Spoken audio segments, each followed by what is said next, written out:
All right. That sounds good. Well, let's take it home officially here. Who's your tight end for this year?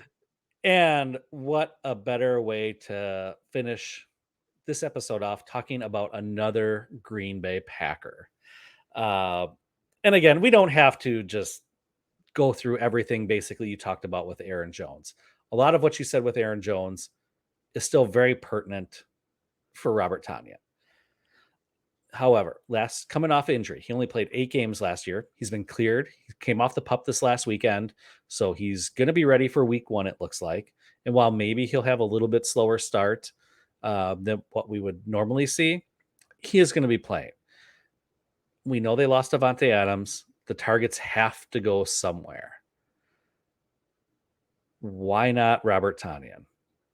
I mean, because as you said, the wide receivers, Rodgers called him out. We know we trust Robert Tonyan because the last season he was healthy, in 2020, and I gotta get my filter back up here. I had to look some stuff up for the Tonyan, the Ertz bet here. So sorry, being super professional here. Back in 2020, he had that incredible season where he was tight end 4 overall. I'm not saying that's going to be his range of outcomes for this season, but he had double-digit touchdowns, almost 600 yards, was targeted 60 times, which, again, in 8 games last year, he was on pace, again, for 60 targets. His receptions went back down. His catch percentage went back down because he was insanely efficient 2 years ago. But he was on pace for about the same amount of yards, and we saw some regression for the touchdowns. I think those are going to come back up this year. The catches and the targets and the touchdowns. Only because we don't see Davante there. He's going to want to look for someone he trusts in the red zone. And let's be honest, it can't just be Aaron Jones and it can't just be Randall Cobb. They need someone else. And Davante was that guy that he looked for in the red zone first off every single time. And now that he's getting back a big-bodied, athletic tight end that can basically roam the entire field in the red zone there and create space, I think we're going to see another double-digit touchdown season out of him, which is really what you're looking for when you draft the tight ends. And he is going super late. He's the tight end 18 overall, going in the 15th round. So he's essentially your last pick in the draft. Behind Irv Smith. What the hell, man?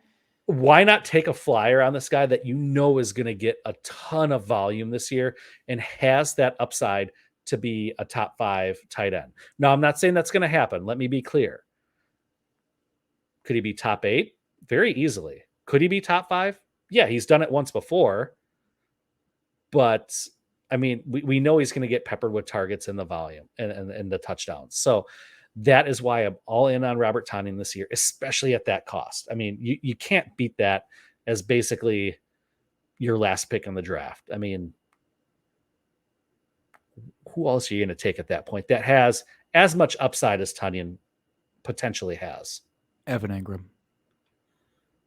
False. Just to go back in on the Jacksonville offense. I mean, you said you love Trevor Lawrence. You love everybody in Jacksonville. So true story. Put that out there. No, I actually do like both. And they're going back to back in ADP. I wonder if Tonyan's ADP will go up a little bit once he's actually, hey, healthy. We're starting him week 1. He's good to go. Maybe he'll move up a couple spots, but I'm sure he won't move into the top 12, even with that news. No, I don't see that at all. One last thing about this offense too, with the Rodgers comments, he doesn't trust any of the wide receivers besides the old guard. Basically, he trusts Tonyan so hard that he had the highest passer rating when targeted of any player in 2020. Of any player, the highest passer rate. That's the kind of shit that'll go a long way with Aaron Rodgers. Mm-hmm. So yeah, I'm looking forward to that. Mm-hmm. So at cost, obviously, you would prefer Tonyan. And, if I didn't love Ertz as much as I do, Tonyan would be an absolute monster target for me. If he doesn't start week 1, like if they come out and say, he's not going to go week 1, but hopefully week 2, would you still draft him? At where he's being drafted at? Yeah, absolutely. Because at that point, you're just taking dart throws anyway. And as I said, who else are you going to find that has upside like his?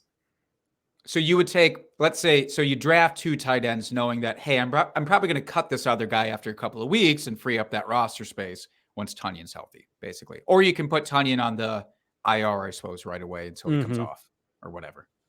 Depending on how your league format goes, I suppose. Right. You But yeah. Well, good. I'm glad you don't hate that. Neither does Scampers. Mr. Scampers in the chat says Tunyan's this year's Schultz top 3 ceiling. Scampers, I love it. Thank you. Top 3, I don't know. That's spicy even for me, but he's absolutely top 5. He said top 3 ceiling.